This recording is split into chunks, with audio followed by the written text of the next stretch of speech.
On July 20th, 2017, visitors opening Hansa Market see something that should not be there. The product listings are gone. A police notice fills the screen. Thousands of users believe the marketplace has just been seized. They are weeks too late. Hansa had already been operating under police control. This was not a marketplace created by law enforcement. It began as a criminal platform. Buyers used it to find illegal drugs, malware, counterfeit documents, and other illicit services. Vendors used it to reach customers across national borders. But during the final weeks of its existence, Hansa became something else. It became an evidence collection system. Darknet markets are designed to solve a difficult problem. Two strangers want to conduct an illegal transaction. Neither knows the other's real name. Neither wants to reveal a physical location. Neither can ask a bank, court, or conventional company to enforce the agreement. The marketplace replaces those missing institutions. Tor helps conceal the internet addresses of users and hidden services. Cryptocurrency allows payments to move without a conventional card processor. Vendor profiles display ratings and reviews. Marketplace systems can hold money while an order is completed. Private messages allow buyers and sellers to negotiate quantities, prices, and shipping. The result looks strangely familiar. There are product listings, search tools, customer feedback, account balances, order histories, dispute systems. A buyer can compare vendors in much the same way someone compares sellers on an ordinary shopping platform. But there is one difference. Almost every person involved is trying to remain unidentified. That makes trust the most valuable product on the market. A vendor with years of positive reviews appears safer than an unknown seller. A marketplace that remains online appears safer than one that constantly disappears. Each completed transaction makes the system feel more reliable. Hansa developed that reliability. By the time of the police operation, Dutch prosecutors described it as one of the largest and most popular markets on the Darknet. It carried roughly 40,000 advertisements. Around 1,000 orders were being placed each day. Dutch authorities said the marketplace had counted 1,765 different vendors during the previous year. Most activity observed during the operation involved drugs. The people using Hansa believed several layers protected them.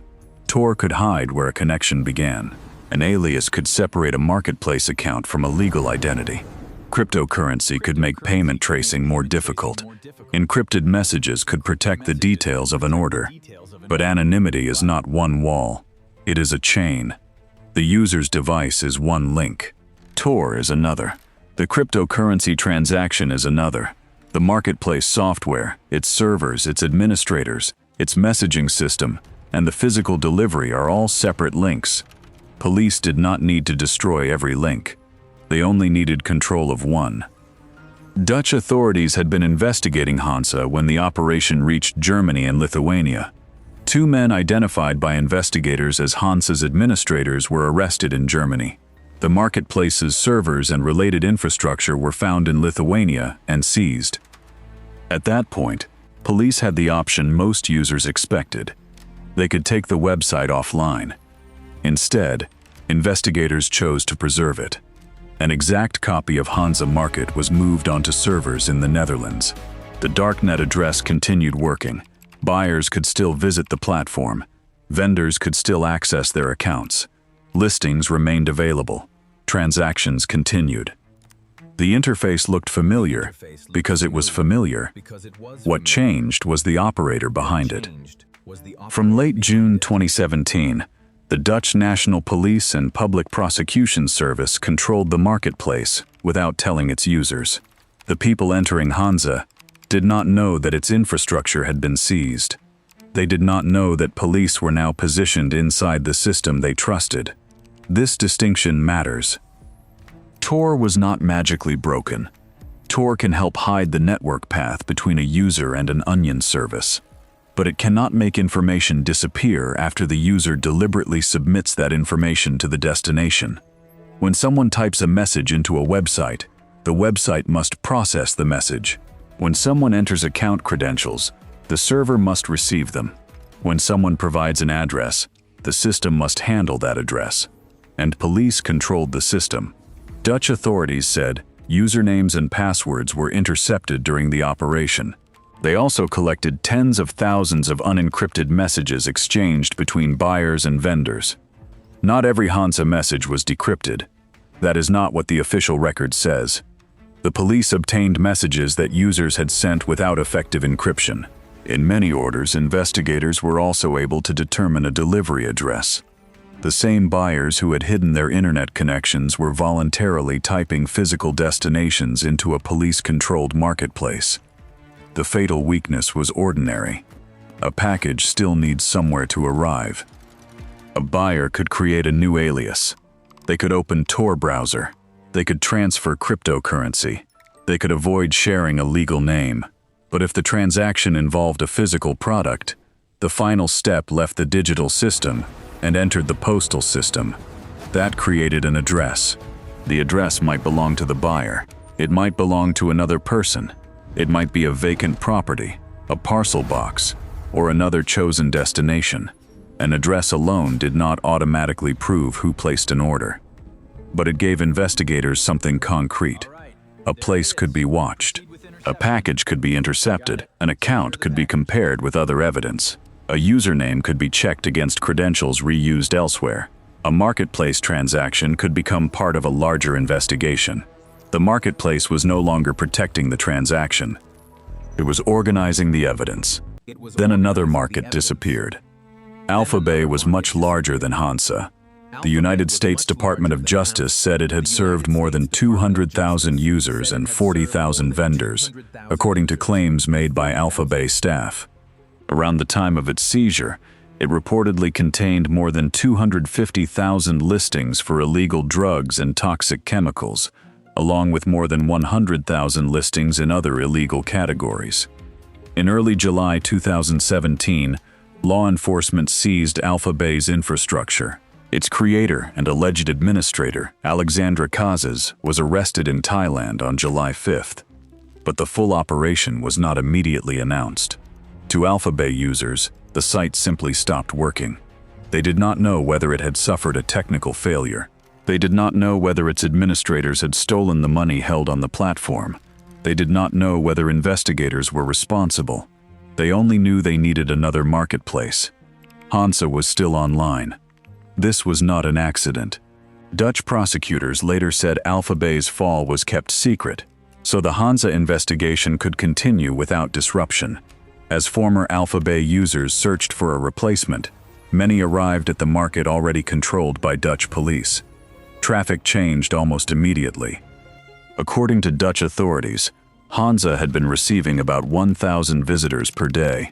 After AlphaBay went down, that number increased to roughly 8,000. The trap became 8 times busier. New users created accounts. Existing vendors looked for customers. Buyers searched through listings. Messages passed through marketplace systems. Orders were placed. Delivery information entered the police-controlled infrastructure. The users believed they were escaping one collapsed market. They were migrating into an active investigation. During the takeover period, authorities counted more than 50,000 transactions on Hansa, mainly involving soft and hard drugs. Roughly 10,000 foreign buyer addresses were passed to Europol. More than 500 delivery addresses in the Netherlands were reported to postal and courier companies, so suspicious shipments could be stopped. Authorities said some orders were intercepted this way. The evidence did not remain inside one country. Hansa connected vendors, buyers, servers, payments, and deliveries across borders. Investigating it required cooperation between the Netherlands, Germany, Lithuania, the United States, Europol, and other partners. The same international structure that made the market valuable also made its evidence valuable. A message collected in the Netherlands could relate to a vendor in another country. A delivery address could be forwarded to a national police agency. A cryptocurrency account could be compared with records from another investigation. A buyer discovered on Hansa might already be known under a different alias elsewhere. Police were not simply observing a criminal economy. They were mapping it from the inside. On July 20th, 2017, the operation became public. Hansa was taken offline. Visitors were shown a police splash page explaining that the marketplace had been infiltrated and seized. Dutch authorities also announced that accounts containing more than 1,000 bitcoins had been seized. At the time, they valued those bitcoins at approximately 2 million euros. The marketplace was gone. The information it had collected was not. Europol expected the combined AlphaBay and Hansa operation to generate hundreds of new investigations. Authorities now had transaction records, usernames, credentials, messages, cryptocurrency information, vendor activity, and thousands of possible delivery locations to examine. That did not mean every Hansa user was identified. An address is not automatically a person. A marketplace account does not automatically prove who controlled it. Evidence still has to be checked, connected, and tested through proper investigations and legal proceedings. But the operation changed the balance. Before the takeover, investigators were outsiders trying to observe an anonymous system. After the takeover, the users became outsiders. They could see the storefront, but they could not see who controlled the servers behind it. Hansa also exposed a deeper problem inside Darknet markets. Criminal marketplaces depend on trust while offering almost no reliable way to verify who deserves it. Users must trust administrators not to steal their cryptocurrency. They must trust vendors not to send fake or dangerous products. They must trust software they cannot properly inspect. They must trust that a familiar interface still belongs to the same people who controlled it yesterday. In Hansa's case, that final assumption failed.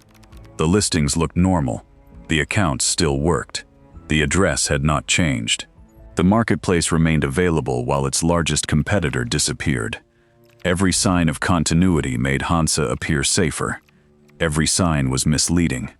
The operation did not eliminate Darknet trade. Other markets remained. New platforms appeared. Buyers and vendors reorganized, changed procedures, and moved again. The system survived because no single marketplace was the entire system. But from that point forward, every functioning market carried a new possibility. The administrator might steal the money. The server might expose the users. The marketplace might already belong to law enforcement. The next operation may not need to break Tor, defeat encryption, or trace every transaction from the outside. It may only need users to trust the page in front of them. It only needs to look familiar.